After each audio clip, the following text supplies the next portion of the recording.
Hoje eu vou falar para vocês sobre a análise que eu fiz do filme do Michael Jackson, uma cinebiografia de um astro mundial, que hoje é um fenômeno, global de bilheteria nos cinemas. E esse filme reacendeu alguns debates. Primeiro, sobre a questão da genialidade. Segundo, sobre a disciplina. Terceiro, sobre como que seriam os bastidores emocionais por trás de um dos maiores ídolos do mundo, não é verdade? Além disso, a gente pode pensar que era um menino pobre que venceu, que conquistou o mundo, ganhou fama e também a redenção. Mas há algo mais inquieto, vamos dizer assim, que atravessa toda a obra e também a vida do Michael Jackson, Por trás do brilho dos palcos, dos figurinos, de toda a coreografia, o filme traz uma pergunta. E a pergunta é essa: o que acontece ou o que aconteceu nesse caso com a criança que precisou crescer rápido demais? Esse ponto evidencia algo muito delicado e essencial, que é a dor emocional que a criança carrega, que o adulto carrega desde a infância. Michael Jackson, filho de Joseph Jackson, que era um ex-boxeador, trabalhava em uma siderúrgica, desde cedo descobriu que os filhos tinham muito talento. Só que ele era um ex-boxeador. E o que ele começa a fazer a partir daí? Ele começa a treinar, a desenvolver os próprios filhos. Porém, só que ele começa a treinar os filhos usando o mesmo método que foi utilizado com ele nos treinamentos. Um método que ele usava o cinto para bater, usava gritos e fazia também humilhações na frente dos irmãos, do Michael. Para ele, isso era considerado disciplina para o desenvolvimento. Descansar para ele era fraqueza, dormir era considerado preguiça e o aplauso era a única razão pela qual aqueles jovens, principalmente o Michael, deveria existir. Uma pressão que não pertencia, por exemplo, ao Michael. Era uma pressão de performar. Michael começa a ter que corresponder à pressão e às expectativas de ser perfeito. Mas de ser perfeito pelo desejo do outro, não pelo seu próprio desejo. Pelo desejo do mercado, o desejo do público, o desejo do pai. E ele precisava, pela pressão vivida, satisfazer de alguma maneira, como se ele pudesse satisfazer aquele desejo.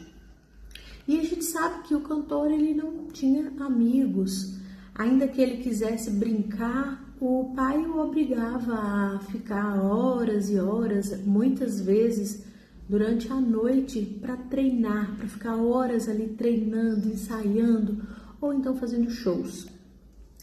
Essa figura de Joseph, o pai de Michael Jackson, é uma figura muito repressiva. E ele acabou desenvolvendo alguns problemas psicológicos que, com o passar do tempo, até chegar à fase adulta, foi afetando a imagem e o corpo, a forma como ele se via, a forma como ele conseguia ver a sua própria imagem, seu próprio corpo. O exemplo disso é todas as vezes que o pai falava sobre o narigão dele, o que fez com que Michael fizesse, se eu não me recordo bem, 12 plásticas no nariz, só para vocês pensarem sobre isso. O Winnicott, ele nos ensina que o desenvolvimento infantil depende muito do ambiente que a criança vive. E esse ambiente ele precisa ser suficientemente bom, acolhedor e, ao mesmo tempo, respeitar toda a espontaneidade da criança, sem exigir, sem forçar. para que ela se adapte de forma forçada e precoce ao mundo do adulto. Quando esse ambiente familiar que a criança vive falha, a criança ela desaparece, ela começa a fazer um outro movimento, ela começa a se adaptar, então ela se adapta. Constrói aquilo que o Winnicott fala ou chamou de falso self, que é uma organização psíquica voltada mais para fora, que a criança começa a aprender a funcionar, vamos dizer assim, em conformidade ao desejo do outro, ao desejo alheio. E enquanto isso, algo mais frágil e mais autêntico, que é o verdadeiro self, ele vai sendo mantido em silêncio, protegido e às vezes por anos. E assim, o falso self, ele não é fingimento. Na verdade, ele é uma forma de sobreviver, ele é sobrevivência, né? É a saída possível que a criança encontra quando ser quem ela é, ou seja, deixar vir à tona o verdadeiro self, existir de forma genuína, da forma que eu vim ao mundo, do que eu sou, é perigoso, me parece perigoso. E o Michael foi a prova viva disso, né? Em vários ensinamentos que a gente pode perceber ali no filme. Mas fato é que a infância dele foi marcada por sofrimento, por ausência, né, de afeto e de muita violência. E de acordo com Freud, em 1923, Freud ele fala sobre o superego. E a gente consegue perceber que isso acontece com o Michael. Por quê? Porque o superego ele é um elemento estrutural que é construído no aparelho psíquico da criança, né? E ele é advindo do comportamento, das imposições, das sanções, das normas que os pais, né, desenvolvem com essa criança. Então, essa formação, né, advinda dos pais, ela é introjetada de maneira que se cria uma estrutura psíquica, tá? E aí é que surgem algumas questões que a gente pode analisar. Por exemplo, os gritos, as falas que o pai utilizava com o Michael, ela foi se instalando, ou seja, ela foi instalada. Foi instalada uma voz dentro do Michael. E essa voz cobrava o tempo dele, cobrava o tempo todo dele a perfeição, o brilhantismo. E aí a gente fala que houve uma identificação com o agressor. O Freud explica sobre isso. Ele fala que a criança ela começa, né, a tentar fugir desse pai violento. Só que ela não consegue fugir desse pai violento porque essa voz foi instaurada dentro dela. E como não há uma outra forma de resolver, ele acaba tentando virar o pai por dentro, vamos dizer assim. E aí, ou seja, o superego, né, era aquela voz que ficava ali, que continuava cobrando, mesmo quando o pai não estava presente, mesmo quando o pai não estava cobrando aquela perfeição absoluta, porque aquilo já tinha sido instaurado, né, dentro da cabeça dele. Na performance, vamos dizer assim, no palco, é que parece que o Michael conseguia cumprir exatamente essa função estrutural na qual ele foi colocado, né? Dançar com perfeição, cantar com uma precisão milimétrica, vamos dizer assim, cantar todas as multidões, tudo aquilo não era apenas talento, era também uma forma dele permanecer vivo, psiquicamente falando, era dentro daquele ambiente que ele percebia e que lhe era oferecido o amor condicionado à excelência, à perfeição. O palco, nesse sentido ali, não era só o lugar onde o Michael brilhava, atuava, mas era o lugar onde ele sabia e onde ele encontrava alguma segurança. Segurança como, por exemplo, existir, onde as regras eram claras e o reconhecimento estava garantido por causa da perfeição. O self, ele não estava precisando ou não precisava temer o abandono, mas ao mesmo tempo, será que ele estava fazendo uso do self, do verdadeiro self? Ferenczi, que é um dos pensadores hoje mais finos da tradição psicanalista, ele foi quem aprofundou os estudos e na compreensão dos traumas precoces e os seus efeitos e também a subjetividade na infância. Ele observou que as crianças, quando elas são expostas prematuramente a exigências emocionalmente violentas, e a violência aqui eu não falo só da violência física, tá? A violência psicológica pode ser uma imposição implacável das expectativas daquele adulto em cima dessa criança, a ausência do espaço para o outro, a ausência de espaço para o erro, a confusão que acontece entre a necessidade da criança e o desejo do pai ou da mãe tendem de alguma forma a desenvolver o que ele chamou de maturidade prematura. E aí esse ambiente faz o quê?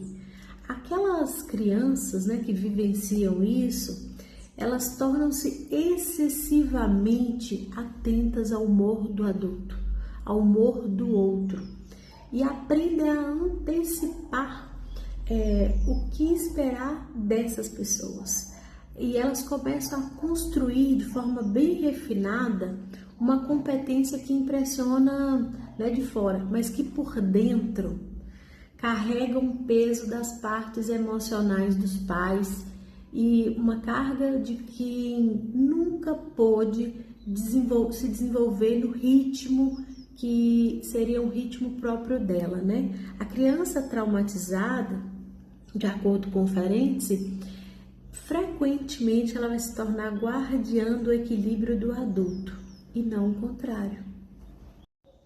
Como Michael teve a sua infância roubada, vamos dizer assim, ele não foi uma criança comum de brincar, de viver essa fase da infância, a gente fala que ele acabou adquirindo o complexo de Peter Pan.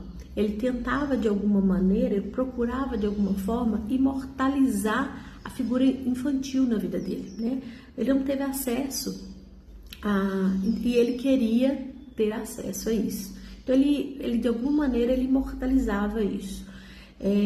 A infância desenvolve um papel muito importante na construção psíquica e social de uma pessoa. E é por meio dela que a gente acaba construindo diversas habilidades, E destruímos tendências também, criamos forças, resiliência. E essa etapa, ela foi roubada de Michael. E aí ele buscou, de alguma forma, construir a Terra do Nunca. A Terra do Nunca, o parque de diversão que ele criou na sua casa, na sua própria casa, era uma forma que ele buscou para tentar compensar essa falta na vida dele, O desejo que Michael Jackson tinha era de reviver a infância, que se dá em busca de um ambiente imaculado pela pureza, busca dos animais, o convívio com os animais, e a Terra do Nunca vira o refúgio dele, vira o lugar onde ele buscava preencher as suas necessidades existenciais, o seu vazio, a sua necessidade emocional. E o cantor tentava de alguma maneira ali recriar uma versão idealizada dele mesmo, de si mesmo, distanciando de alguma maneira o trauma que ele tinha ali do passado. Assim, e o crescimento de Michael, ele foi permeado por muita dor, muita angústia, e sendo que muitas das vezes ele nunca conheceu a realidade da vivência de uma criança, né? Ainda enquanto adulto, ele demonstra toda essa carência afetiva e procura de alguma maneira resgatar essa, entre aspas, persona infantil. Já saindo assim do filme, mas entrando na vida do Michael, a gente sabe, né? A depressão, ele fazia uso constante de medicamento, vivia um certo isolamento e com muitas dificuldades de lidar com críticas, de lidar com agressão. Ele evitava falar da vida pessoal dele e se refugiava em remédios, né? E o perfeccionismo também. O filme mostra pra gente como que o sujeito, né, como que Michael aprendeu desde a infância a oferecer a excelência, o melhor, o perfeito, como moeda de troca. Mas moeda de troca de quê? Moeda de troca pelo amor do próprio pai.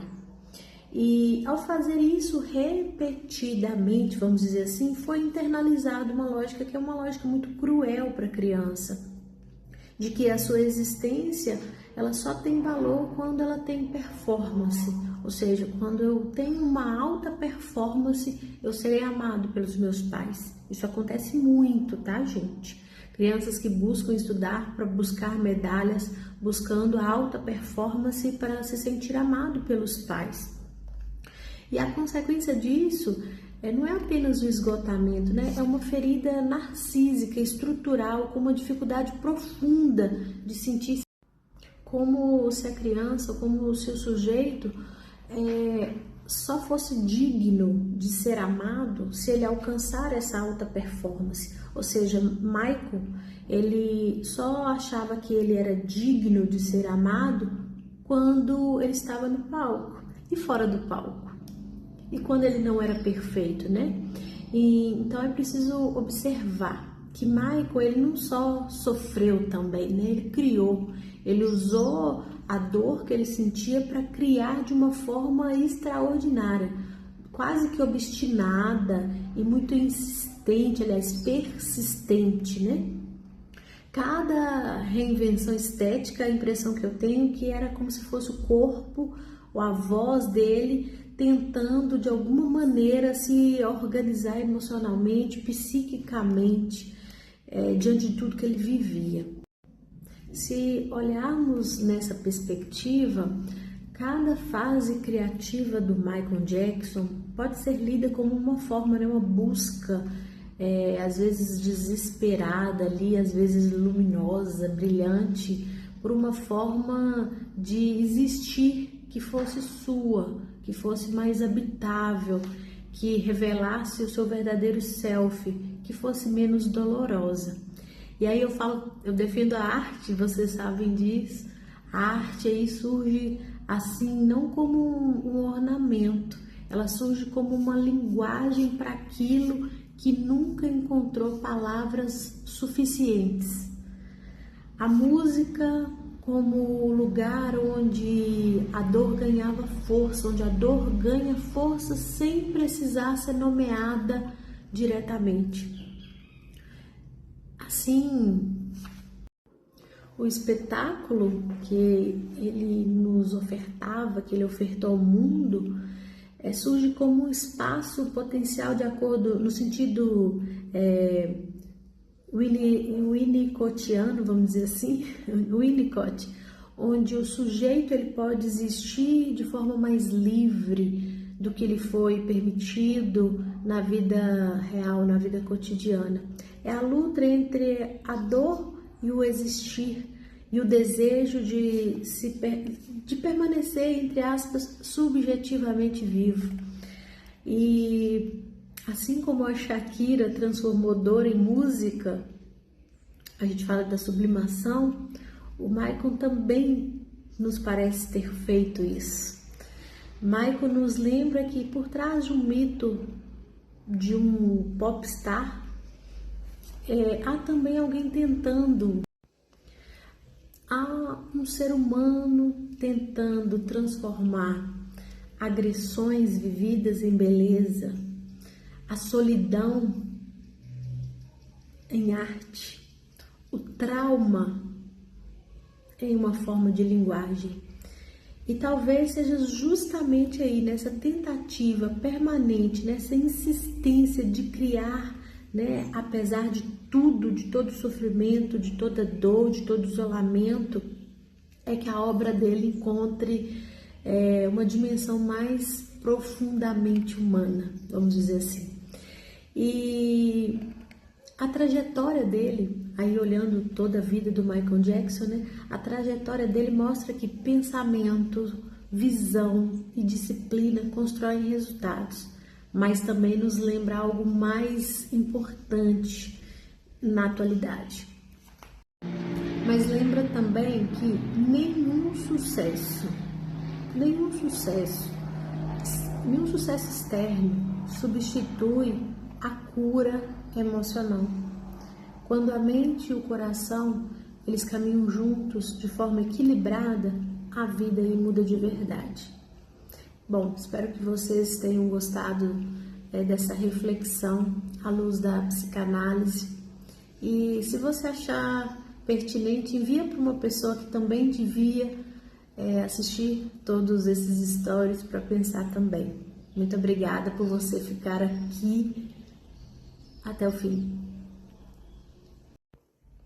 E a pergunta é essa: o que acontece ou o que aconteceu nesse caso com a criança que precisou crescer rápido demais? Esse ponto evidencia algo muito delicado e essencial, que é a dor emocional que a criança carrega, né, que o adulto carrega desde a infância.